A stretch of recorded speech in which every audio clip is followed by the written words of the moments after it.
is Jeff Hite, Chief Economic Development Officer at the Nashville Area Chamber of Commerce. Come on up, Jeff, and welcome to the stage for your panel.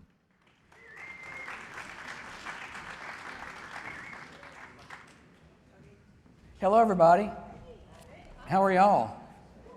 Thanks for having me. Glad you're here. Trevecca, thanks for hosting. Before we get started, I'm going to have some real fun, quirky things, right? How are you, Adam? Good to see you. My clicker. All right. Let's start with this. We live in a very special place. I think we all know how special Nashville is, what's going on. Most of you in this room probably heard about the Starbucks announcement a few weeks ago. 2,000 jobs, $100 million capital investment. They took 255,000 square feet, took a complete building. That was page 3 of the paper.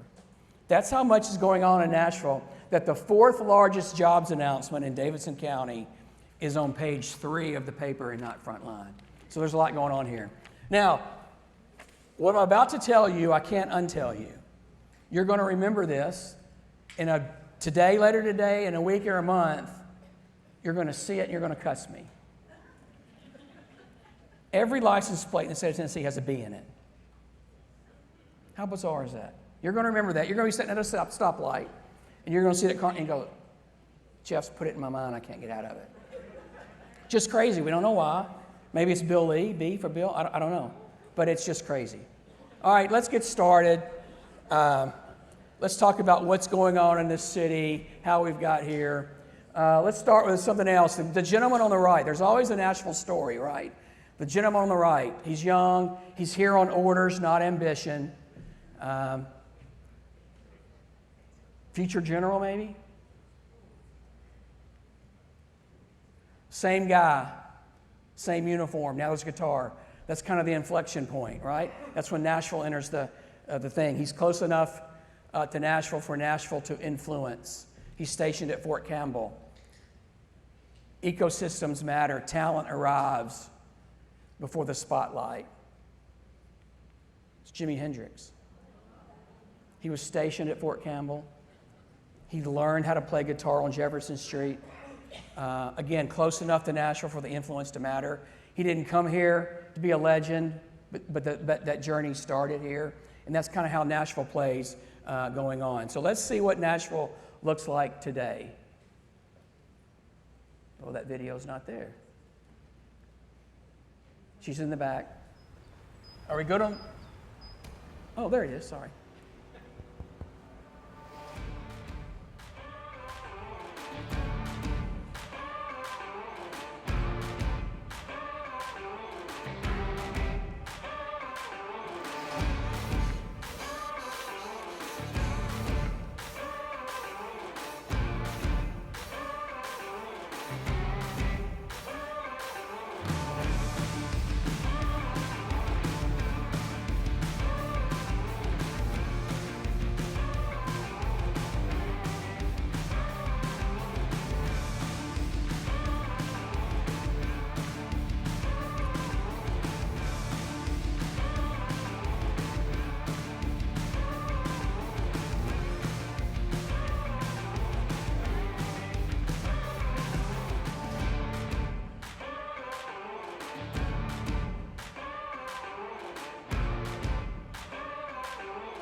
Got to get hot chicken in there, right? Oh, that's just a fun video. This front screen's not working in the back on the team, by the way. All right, so Nashville. When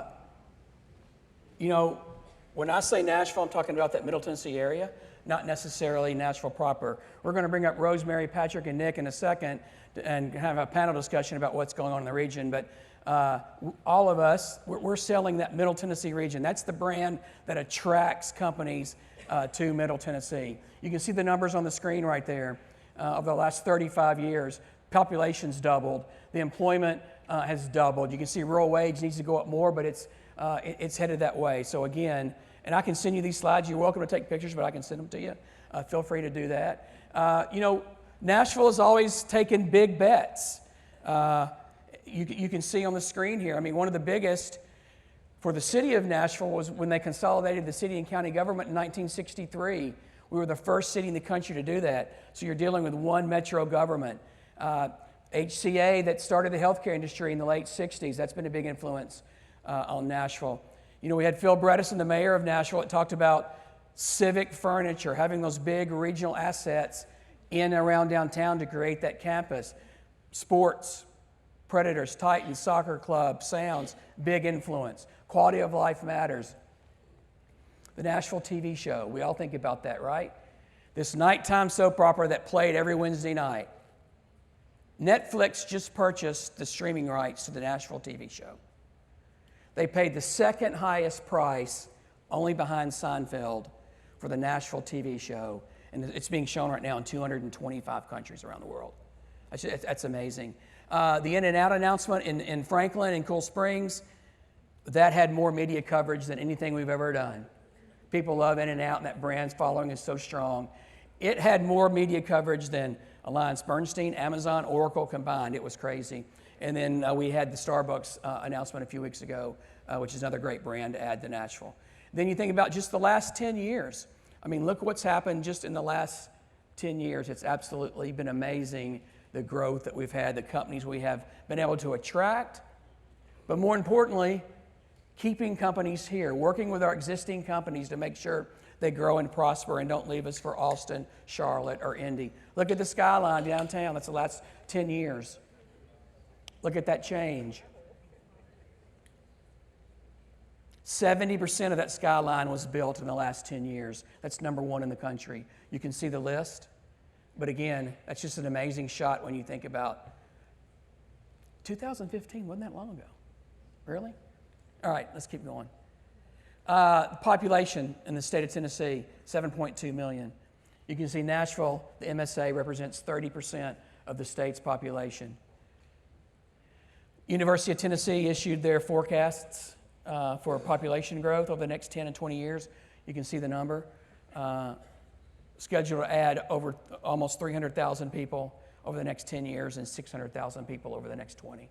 So again, people want to be in this city.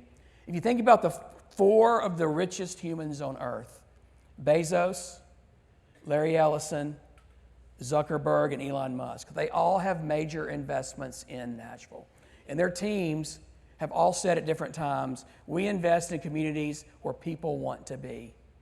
And Nashville's one of those places. State employment, you can see there, 3.3 is the state, 1.2 is the metro area, Nashville, 35%. 60% of the jobs added over the last year came from Nashville. The state added 34,000, we added 27,000. So again, Nashville is the economic engine of the state. This is the GDP, state, Nashville, and the percentage. I mean, again, we drive the state. Here are the four sectors or the five sectors that really drive the economy. Healthcare is the largest employer. Advanced manufacturing has the largest economic impact. 17 million people visit Nashville every year. But the music and entertainment, those numbers up there are important. But in Jeff's opinion, more important than those numbers, that's the brand of Nashville. We talk about, ask anybody around the world about Nashville, what do they say, music? We, as we're selling it, we talk about the creative energy behind the music that touches everything. That creative vibe is a magnet for talent that pulls people here. There are communities in this country that pay consultants hundreds of thousands of dollars, help us brand our community. Ours has grown organically over the last 7,500 years. And it's not all, well, look here, headquarter relocation. CBRE about 45 days ago issued this report of the top relocations in the country in 2025. And you can see there we tie for fourth with 6. You can see that list. So again, it's not all large companies. All these companies who are growing and attracting, they're creating problems, right?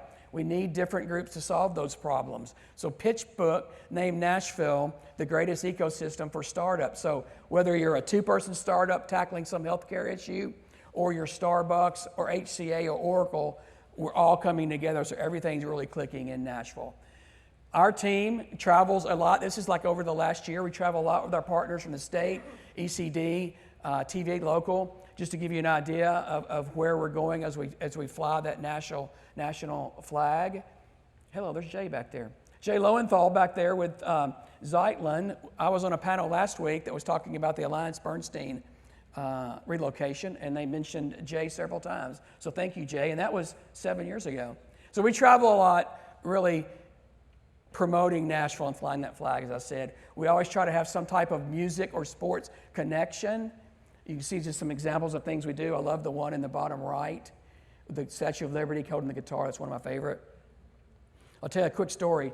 Nick, I think you were there. I can't remember, Patrick. We were in Chicago years ago, made a couple of days of calls, and then we ended in Chicago in a bar. We had about 40 prospects and clients there. We had a songwriter in the corner. The songwriter said, listen, I don't play a lot of corporate gigs, so I'm just going to sit in the corner with my wife and play and sing. And he played for 45 minutes to an hour, and it was a great time when we left. We'll jump forward. And remember Justin Timberlake and Chris Stapleton did the duet Tennessee Whiskey that went viral. That shy songwriter was Chris Stapleton. I think we paid him $1,500 and traveled to Chicago, and today that would probably cost you $5 million. So we always try to include a little bit of Nashville in everything we do. So what are the trends we're seeing? I mean, we're seeing smaller job announcements with higher investments. Starbucks is kind of an outlier there. Tariffs had impacted, but that seems to have eased a little bit. We'll probably talk about it today. You know, the rising anti-growth movement in some of the communities. They want to stop all growth. We'll talk about that, strong growth. We're seeing folks coming back to the office. It's funny, the company Zoom just called their people back to the office. So the company that makes the technology that allows us to work from our dining room table said, we believe collaboration is important. Let's get back in the office. So we're seeing, that's interesting. All of this cannot happen without a plan. The Chamber has a regional economic development plan. Many in this room are investors of that plan. If you jump back to 1989 real quick, there was an article in the Wall Street Journal that talked about the rising cities in the South and the underperformers. Nashville was in the underperformers. So a group of business leaders got together, primarily bankers, and said, listen, we know that article's inaccurate. We just need a plan. They raised $1.5 million. They created our first 5-year regional plan. That was Partnership 2000. Jump 7 plans. We're about to end the 7th 5-year plan. It's Partnership 2030. And our new plan begins July 1. We will raise $32 million to fund that plan going forward to attract investment and make sure everyone stays here. So it takes a lot of folks. Our new plan will focus on community vitality, community mobility, and community character. Vitality is job growth and investment. Mobility is how do we move people around physically and then vertically in their job careers. And character is how do we keep Nashville authentic? How do we keep the region authentic? Invite folks to come in here and join us to tweak it, but keep Nashville authentic. Here are the 5 sectors that we're going to focus our time in. Those 5 sectors have really built the Nashville economy, but we're going to focus on the technology and the innovation within those categories. FinTech, health tech, psalm tech, ed tech, really a deep dive into the tech and innovation. I'm going to wrap it up there. We're going to bring our panel up. I think, oh, there we go. And we're just going to have a fun discussion on what's going on in the region, and then we may have some time for questions. Rose, no, I didn't sing. Stop. You going to sit in order? No. We had this conversation. Do we sit in order of the slides? I'm joking. You said we could be random. Well, I changed the slide. So we've got Nick Cunningham with Tennessee Valley Authority. TVA's economic development team is based in Nashville. They have a 40 or 50 person team that covers 7 states. Tennessee is the primary state, but they cover 7 states. And Nick covers the Nashville area. Patrick Kamak, he is in Rutherford County with Rutherford County Chamber, and he flies that Rutherford County Murfreesboro flag. And then the legendary Rosemary Bates is with the city of Gallatin. She runs their economic development agency and is one of our greatest and most passionate economic developers in the region. I am legendary because I'm very blunt and transparent. So I have a reputation for just saying what I think. So, And it's always right. She does, that's right. Yeah. It's always right. Nick, let's just start with power real quick. We see we see in the news a lot, data centers are coming in, small, large. What's the power situation? How does it impact communities? Starting off with a bang here. TVA, we're a federally owned energy utility. We focus on generation and transmission. But nothing we do matters without our local power company partners, Middle Tennessee Electric, Gallatin Electric, NES, the list goes on and on. They deliver to end users like homes and businesses, right? And so when we're talking power capacity, we have to look at both the transmission system and the distribution system. And both are robust, both are reliable. That's what we focused on is affordability, reliability, and then now we're focusing on growth. So from the generation side, TVA is making significant investments in new generation and transmission reliability. We're a 32,000 megawatt system. That doesn't make, the number doesn't always register with people, but that's significant. But we're building or planning 6,500 megawatts of new generation right now, currently under construction with 3,500. So you can imagine if we're a 32,000 megawatt system growing by 3,000, that's a pretty significant jump right here. So I'd say that TVA and our local power company partners are always focused on reliability, always focused on affordability, and right now we're focusing on growth. And so I'd say that we're in a great spot. We can and do work with data centers all the time. They want to be here, and they're not a target market for us like a corporate headquarters, like a Correct. strong manufacturer would be.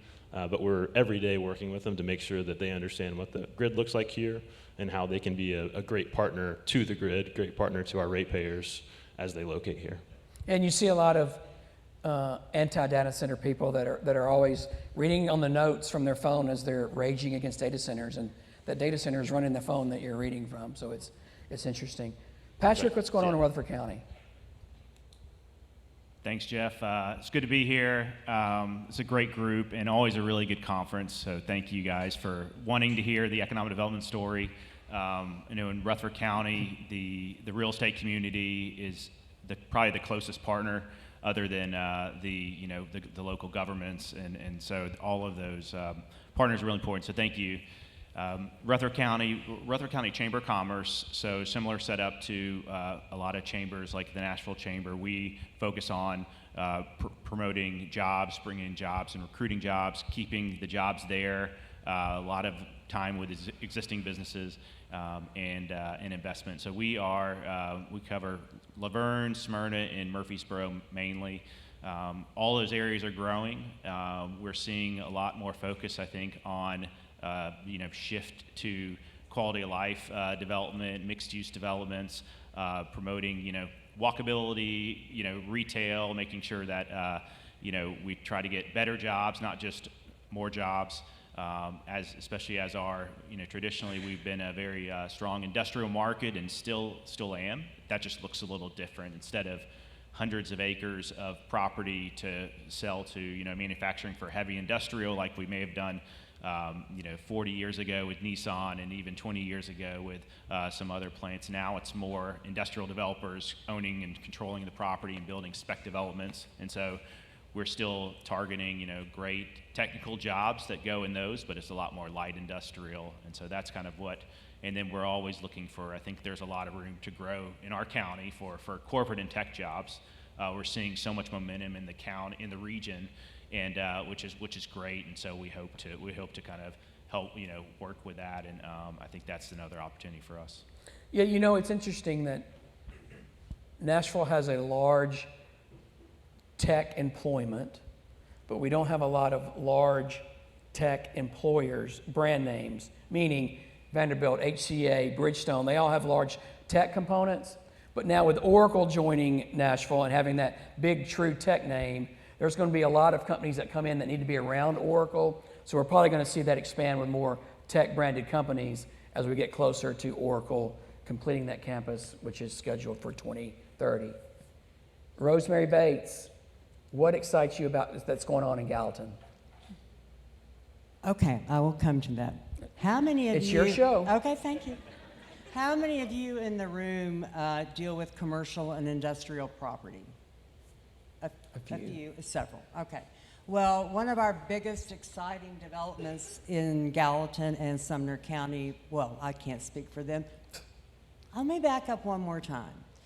We are in the throes of dealing with a sea of bananas. Build absolutely nothing anywhere near anything. And then the cave people, citizens against virtually everything. On the flip side of that, they want jobs. They want high-end retail. They want all these amenities that require more population. I do understand the struggle and the challenge, and it is a big one. We're considering, our city council is considering a moratorium on construction and then has narrowed it down to apartments and townhouses. I share all that to say we're not in an unusual situation. We're all dealing with something similar. Despite that, my mission for Gallatin, and we are a job hub for Upper Middle Tennessee. We have more people coming into our city during the day than leave for work. And our median income has risen dramatically over the last 10 years. Our population has gone from 35,000 in 2016 to close to 60,000 today. So we are dealing with some of those challenges. Our infrastructure is keeping up. Our biggest projects right now that I'm excited about is we are cobbling together 600 acres of industrial zone property that is undeveloped on the edge of the city, away from a lot of homes and those sorts of challenges with industrial. And I am told it will be the largest contiguous parcels of industrial zone land in the state when it's all put together. It's not a mega site. We're very discriminating about who we invite into Gallatin. I can't control what a private property owner, who they want to sell their property to for a business or development, but I can control incentives and I can control how much we're going to help them come here. And there are people I will say, because I'm so legendary, we don't want you here. You are not the kind of company we want here. We want companies that contribute to our community, are members of our community, who have a great corporate employment culture. And if you don't have those things and you can't prove to me that you have it, well, I'm just saying. If you can't prove, then yeah, we'll tell you what something is zoned, but find some other place to go. The one thing I do love about Tennessee is, and maybe it's like this in other states, but I love the partnerships that we have. If I can't find a place for you in my community, well then, let's call Patrick. Let's call Wilson County, Portland, Westmoreland, south of Nashville. I don't care where it is. If it's something good for Tennessee, let's keep it in Tennessee. And let's collaborate and make that happen. Collaboration is very important. It's very important to what we do. It's very important to what you do. And you know, oftentimes when a company, an out-of-market company comes in, we're in a boardroom with all of our partners and kind of paint that 35,000-foot view. And somewhere during that process, we always say, anybody in Nashville will take your first call. You've got to earn the second call. And it's a very welcoming, open, collaborating. And people ask all the time, why is Nashville so collaborative? Well, some say men and women have been writing music for the last 100 years. Maybe that's it. Some say HCA started in the 60s and there are 500 companies that have grown out of that. Who knows? But it is a very collaborative and welcoming community. How important is MTSU to you? Super important. You know, we, MTSU, the largest university in Middle Tennessee, it's about 22,000 enrollment. It is not the enrollment's not tanking like a lot of other, universities are with the demographic cliff, if, people are familiar with that term. It's strong. I think one reason, many reasons, and I think a lot of it starts, you talked about the collaboration, Jeff. I think a lot of it starts with your team, with Partnership 2030 and its, predecessors. The state and TVA also are the key partners in the region. Your teams really set the stage, and I think that we're going to be all together. We're going to be state first and region second, and then your community. That's kind of the focus. And so I think you are humble and not attributing your team's leadership in that. But MTSU, I think it's a great university for also being very industry specific, and so. It may not be, it's not the level of a Vanderbilt's, research and just intellectual, levels, but it is very industry focused, and we have about 80% of our students stay in the region, and so a lot of, Rutherford County's growing faster than any other county in the state, and we're the biggest suburb of Nashville. So a lot of that reason, I think, is that people come to MTSU from a different part of the region and stay here. A lot of local examples of that. So I think that's a really good thing, and it's great to see that a lot of universities like Vanderbilt have that number has increased. You've talked about that before. Right. That they're able to find those Vanderbilt grads are able to find and want to find jobs locally here. So I think that's great, but we are very lucky to have MTSU. Their president is resigned after a long term, and so changes are coming to MTSU in leadership, but I know that there will always continue to be that industry driven. I think just before I end, a couple of great programs that they're really investing in are quantum science, and that's something that a lot of our partners are leaning into. And so MTSU has a quantum science center, and one of the lead researchers in the state that's working with Oak Ridge National Laboratory. We also have a supply chain management center, because that's one reason why we have so much success in the region is our location is what we're lucky with. Concrete? What's that? Your concrete program? Concrete management program is just a great, great focus. So and then the Data Science Institute is another area to note. But anyway, it's a great university. We're lucky to have it, and I think the region. They're also been looking out to the region. They know, and we know, they're not a Murfreesboro institution. Right. They're a state and a region institution. Human capital is really the key to economic development. I mean, you've got to check all the boxes: business-friendly, tax-friendly, cool, hip, safe, affordable. But ultimately, it's the human capital piece. What skill sets do we have that match what the company's looking for? If there are any gaps, how do we fill those gaps? So when you think about talent, you can grow it, attract it, and retain it. The growing piece to what you're talking about with MTSU, there are 22, 23 universities and colleges in Middle Tennessee. At any given time, there are about 120,000 students enrolled. 25,000 graduate annually, and the data shows 60%. About 15,000 stay in the region. So that's a great pipeline when you're talking about growing talent. Attracting talent, the Nashville MSA added 35,000 people over the last year. That's about 95 a day. And then what a lot of people don't think about is retaining talent. The stickier we make it, the deeper we get these roots for these young professionals, the harder it is for them to leave us for Raleigh, Atlanta, Denver, or Austin. So human capital is critical to what we do. That's kind of a little side rant. Nick, how does your pipeline look, your activity? What have you seen over the last 6 months? Up, down, flat? Yeah, our pipelines are the same, so I welcome your input on this. But in general, Middle Tennessee is a extraordinarily strong region for TVA. As Jeff said, we serve 7 states, 10 million people, and a third of our new jobs in fiscal year 25 were in the greater Nashville area, Middle Tennessee, a little bit outside of the MSA. So put that in context. The economic growth here is just extraordinary for new industry recruitment. But 85% of the jobs that we announced in 25 or contracted in 25 were existing industries that were either expanding or retaining employees through a capital investment commitment that our incentive programs can capture.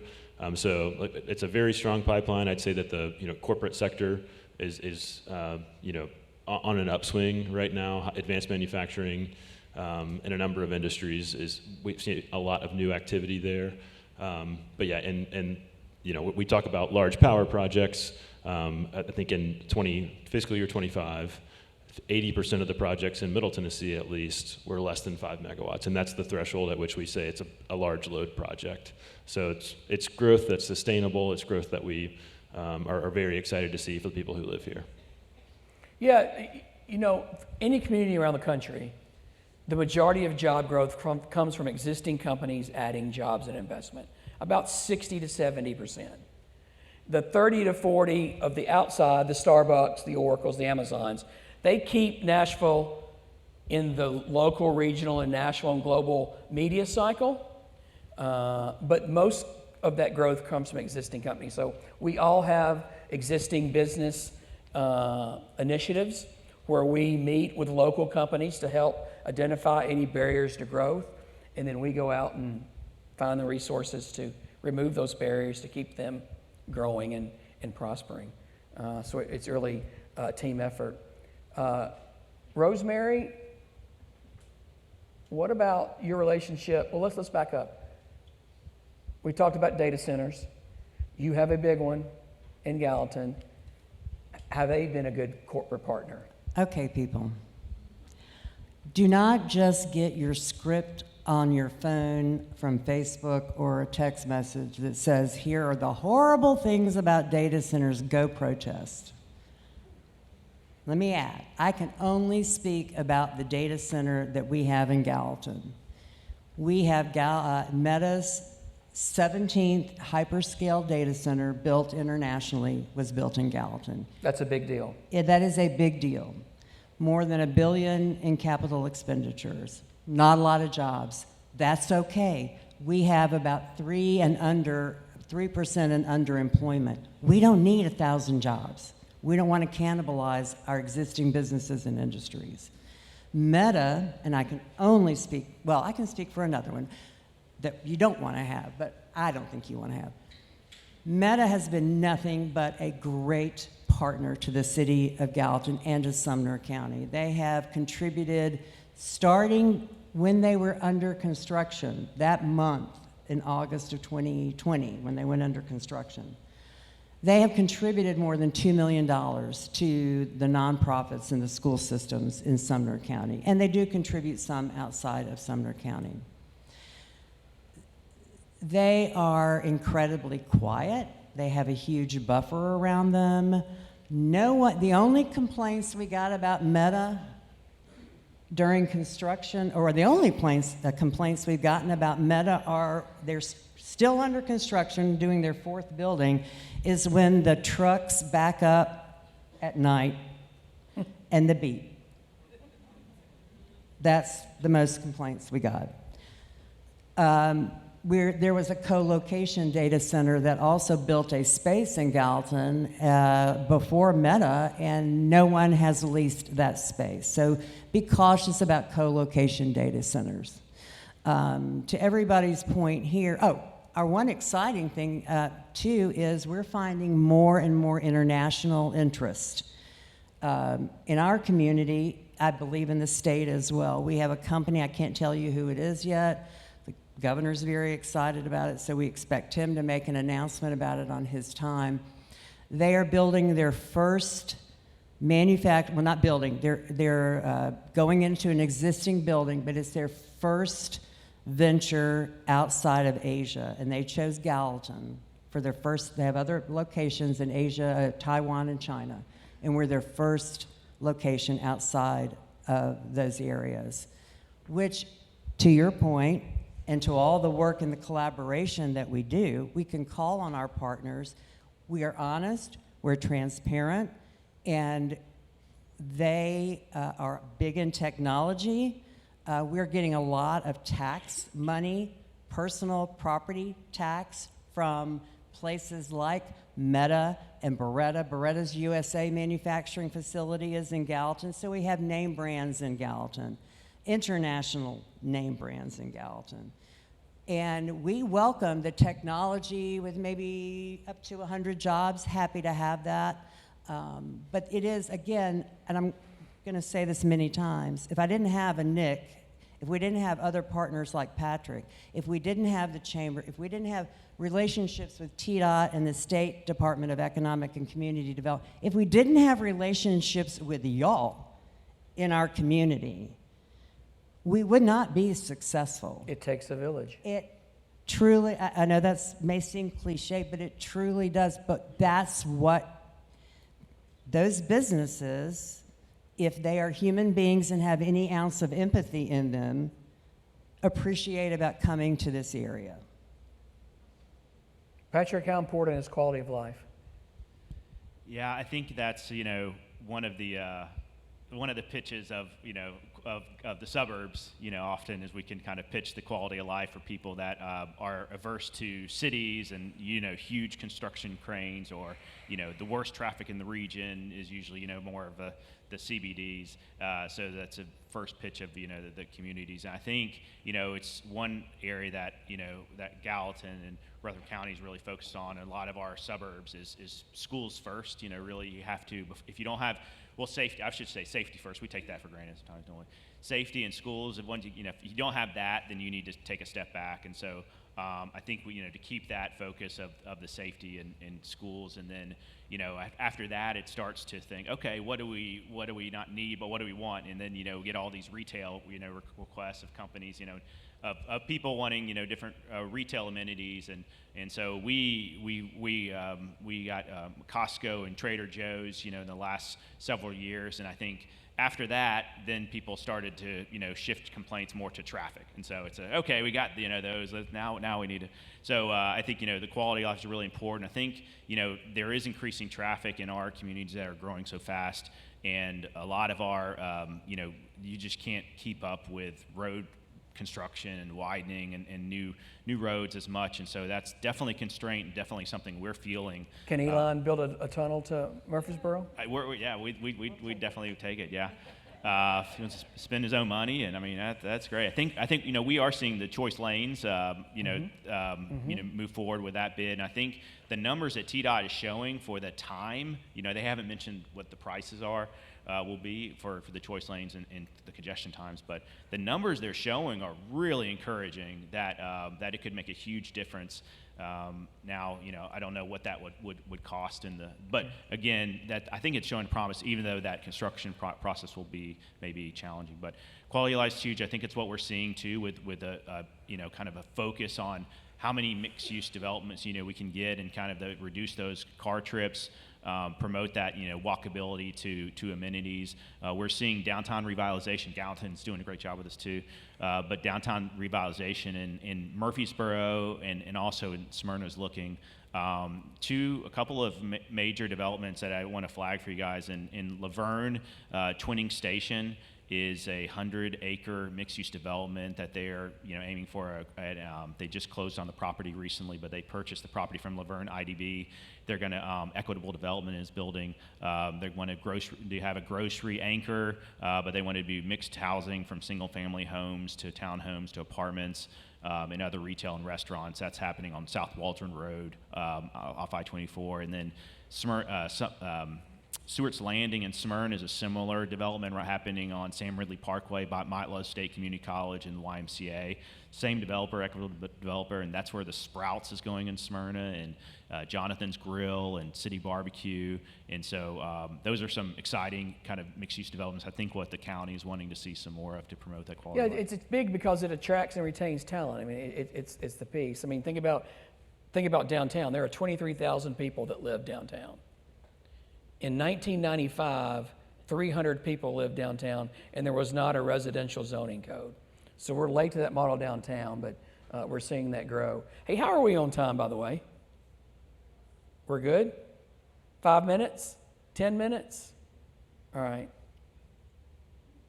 Before we ask questions, which is always a little, anything you want to close with? Or what do they need to know? Anything that you've got top of mind they need to know before we have questions? Ultimately, when we're pitching Nashville, we're selling a place, and I think that the community is what ends up winning a project, and I think that that's something that a crowd like this, thank you for what you do, because when Starbucks puts boots on the ground, that's when they fall in love. The data looks good, but they ultimately come to the market to see what the neighborhoods are like. Where would their employees live? And they get feedback from the people who are traveling here Right. on those trips. Like, what'd you think? And when it's a vibrant place with great schools, great quality of life, great walkability, that's when we win, right? So Incentives will never make a bad deal good. It's all about the community and what the community can provide to the company, both on the business end and the personal end. Incentives just kind of help with the move. That's right. And I'd say that there's incentives never, incentives can't help make the decision. 'Cause there's a lot of great Correct. communities out there, and it's a Correct. competitive environment. So, Correct. I'm thankful for Gallatin and Rutherford County for, being aggressive when it's needed. Because that is ultimately what wins. So when you think wins the about project. incentives, just real quick, incentives come from three sources: the state of Tennessee, Tennessee Valley Authority, and then the local community in which the project ultimately lands. Those three get together, evaluate the project, and then determine if incentives would be appropriate. And then that's presented to the company as part of the overall pitch. We collaborate a lot. We often hear back that when a project visits Nashville, they see one team. I mean, there are communities where a car will stop at a city or county line. People will get out of this car, they'll get into this car, nobody looks at each other. It's like a hostage swap. Here, it's all flowing one. We're all in one vehicle, thanks to MTIDA. We're all in one vehicle, and they just see one team. So it really shows that collaboration and that partnership. Questions, comments from anybody? Yes, ma'am. Okay, two of the biggest complaints I get about Nashville. Hello?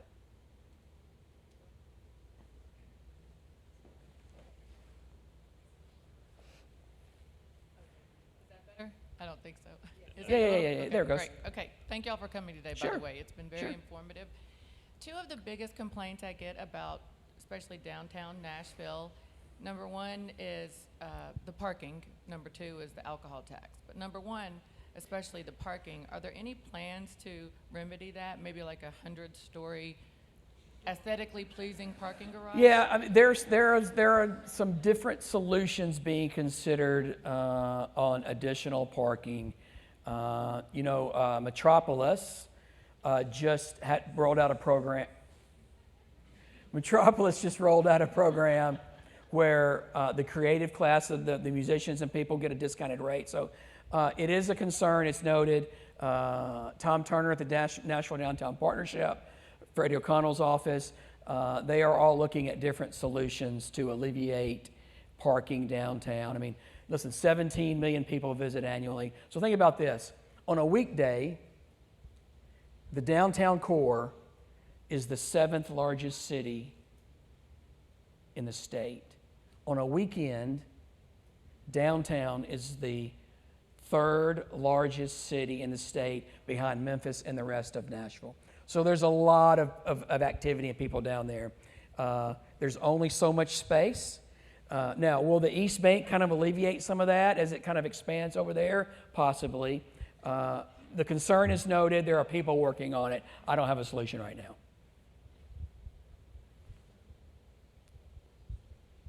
Oh, they got you. I saw you, though. You're next. Hi. So I remembered on one of your slides, you had talked about that the job announcements were shrinking a little bit, yet there was still some capital investments going on with employers. So what are you finding employers investing in if they're pulling back on personnel? Well, Okay. they're not pulling, just the jobs announcements are smaller. Okay. So, we're not seeing a lot of the 500, 600, 800. We're seeing a lot more of the 40, 50, 60, 100. So they're the capital investment's larger, but the announcements actually are smaller. Are you seeing a pullback on hiring or company growth with personnel? No, I mean, our unemployment is 3%. We still see it being strong. Yeah. Great question, thank you. Yeah, behind him?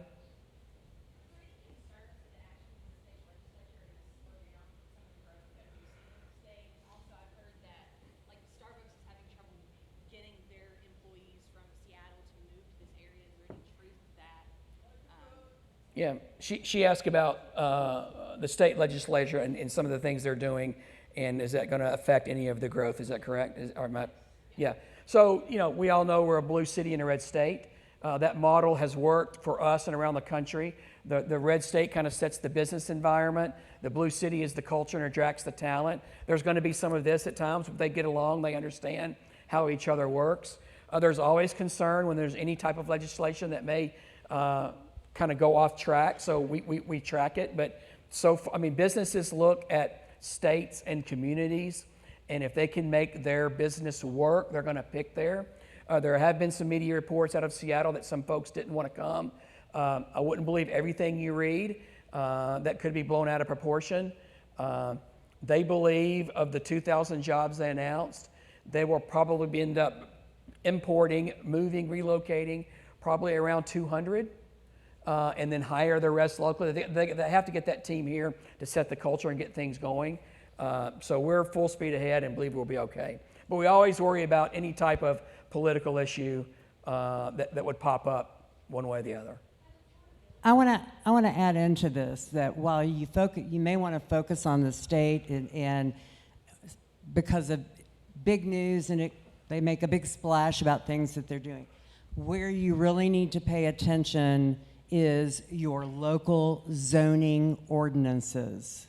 Gallatin is going through a zoning ordinance overhaul. My fear is that we are becoming more and more siloed and restrictive in our zoning ordinances, and we need innovation and creativity and fluidity and the ability to pivot when the economy and the culture needs us to pivot. We need income-related housing. It's not affordable. I can afford a $400,000, $500,000 house. But person making $18 an hour throwing french fries at you out a window can't afford a house. You need them in your community. So please pay attention to your local zoning ordinances because they can challenge your business more than what the state is doing sometimes. You talked about affordability, you mentioned it. Affordability is if you ask about we've had a great track record. You talk about the challenges, right? For us in the chamber, education will always be number one. Does pre-K through 12 identify the career paths for everybody? And does post-secondary produce the graduates that we need to fill the jobs we're growing and attracting? Well, let's set education aside. Infrastructure, affordability, gentrification, affordability, housing availability and affordability, but affordability in general, and it's not exclusive to Nashville, it's all over the country. It is critical. And if folks have to move a ring or two out from the center, how are we going to get them back and forth? So mass transit is critical. Mayor O'Connell's Choose How You Move is the first step, right? The Boring Company is not a mass transit solution. It complements everything that's going on, but affordability is probably one of the top two issues that we have to attack because for years we were affordable. Now we are below the national average in cost, barely, but we're below the national average. But affordability is a strong issue. Adam, you got a question? Oh, you just nodding at me? Right here. Yeah. Oh. Go ahead. About utilities, like for instance, we've had a lot of activity with like Morgan, the nuclear generators that they're going to start building. I don't know if TVA is still planning to privatize. She asked about utilities and especially nuclear. So we're going to be giving them incentives for, doing business here. Is that going to be reflected back from them to our residents as far as like cost of natural gas, cost of energy, stuff like that? Yeah, that's a good question. So, yeah, we at TVA, as I mentioned, we're having to build because of the growth here. So, and one of the considerations we always have is how do we mitigate the cost of construction, new transmission, and not have to distribute that across all of our ratepayers. So I think that there's it's a complicated answer, but the highest utility users that we're going through a rate change now that may affect their what they pay. That way, most of our ratepayers are not negatively affected by them. But our incentives are designed to, to encourage the growth that is good for our system and our region. We're not incentivizing data centers, for example. We are incentivizing, corporate offices, right? They're a lower utility user. They're lower impact to our system. We don't have to build. We still get 2,000 jobs out of it. And TVA has one of the lowest electric rates and power rates in the country. Yep, that's right. So residential rates, top Correct. quartile in the country. Industrial rates are basically the lowest in the country. So those things help the people here, right? If a company can come and succeed here because their cost of doing business is lower, the people they pay are, they have jobs for longer and they succeed. Last one, I think. Yes, sir. Yeah, so we get a ton of questions generally we get a ton of relocations and just clients that live here already. And my question to you is, from looking from 2016 to 2026, that 10-year period and just kind of the hyper growth and what the outlook looks like from 2026 to 2036. I know you guys touched on it a bit, but are we looking for something similar? Are we looking for something more? And just kind of that projection of what you see over the next decade. I think you're going to see a similar growth rate and pattern going forward for the next 10 years. I mean, think about, we're in 2026 right now. Think about Oracle. Oracle's campus will be completed in 2030. They'll have 9,000 employees on that campus, just in that 70 acres. We're very excited about the next 3, 5, 10 years. Again, people want to be here. We've had really good leadership at the state and the regional and local level. We're very optimistic going forward. You saw the numbers from the University of Tennessee on the population forecast gains coming in. Our pipeline's strong. It really picked up probably in November. So these are companies that are looking at Nashville and we're negotiating with. That picked up. So we don't see anything that's really, global recession, something going on. We're very positive going forward. So I believe it'll be similar to what we've seen in the last 10 years, close to that. All right, Jeff, I've got your final question over here. Uh-oh, there we go. All right, so for all of you, and Rosemary, you kind of touched on it on one of the things that you're most concerned about going forward. What is one thing that even though we talk about all this amazing growth that Nashville's having, I think when we talk about affordability, it's most impacted by the people that have been here the longest. It's not necessarily on those moving in. So while it's so great to talk about all these people moving into the state and into the region, I think some of the complaints that we hear the most are probably from people that are lifelong residents. What is one thing that we can be doing for to mitigate some of that, fear? Or what is one thing that you're looking for in your own city or region? I know Nick and I had the pleasure of going to Miami and speaking with Miami, and they had to break up a spring break as a way to kind of help their own city and residents grow in the right way. So what is something that each of you are looking forward to kind of make sure that this growth doesn't become either too overwhelming or it goes in the wrong direction? I'll just start in general. I think it's managing the growth right now, smart, strategic growth. You can't just turn the water off and say, we're done. Taxes will go up. There are still costs. So strategically managing that growth, recruiting, specific what you need to fill these gaps. I mean, it's just really about, you talked about the last 10 years. I mean, now we're kind of in that focus of how do we keep it going, but how do we manage all of this growth successfully so everyone can survive and live? It is a big challenge right now because we are a 226-plus-year-old city in Gallatin. We are trying to protect the culture of our community. And we work internally in our city with the chamber and every group that we can to help these newcomers understand you have joined our community, a community you decided you loved because you hated where you came from. So blame the growth on the states these people are coming from. Don't blame it on us who are receiving the growth. We have to remember that a majority of the people who do complain on social media are not the majority of the people who have an opinion. And the biggest thing that we are challenged with is these new people moving in and then wanting to tell us how to run our cities and our communities.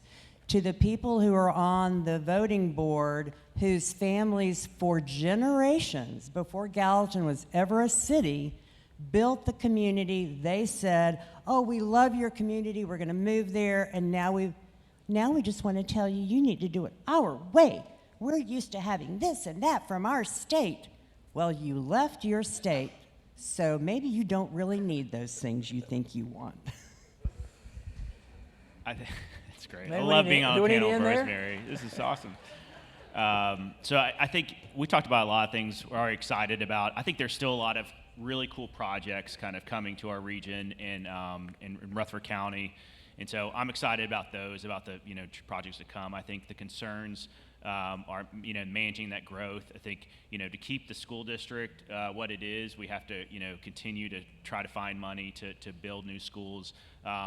This is in Rutherford County, we'll need to find a new jail and build a new jail, which is not something I like talking about, but it's just the reality because now it's kind of we're having to put that in while we're we have to build these schools. So that's a big county concern. I think one thing we can all do is vote locally.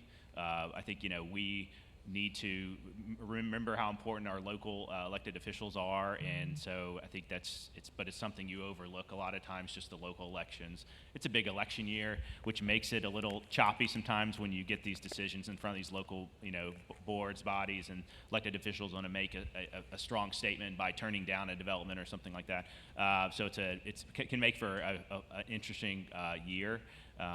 When trying to get approvals, but I think that's one thing that we can all do is just kind of make sure we continue to get involved and vote. But I think those are the kind of the concerns and what we look forward to.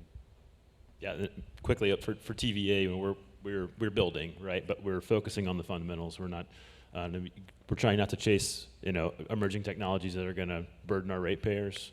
Focusing on reliable transmission and the projects we need to build, I'd say. And so, and then on the economic development side, one comment that I think we did learn in Miami is reputation matters. And so Nashville's reputation internationally is great. We need to protect that, and tourism is an asset to us. Mm-hmm. We need to be thoughtful about how we curate that tourism, and because the brand matters to people who are viewing our city from the outside. Nick, Patrick, Rosemary, thank you. And thank you all for everything you do. We're done. All right, let's go.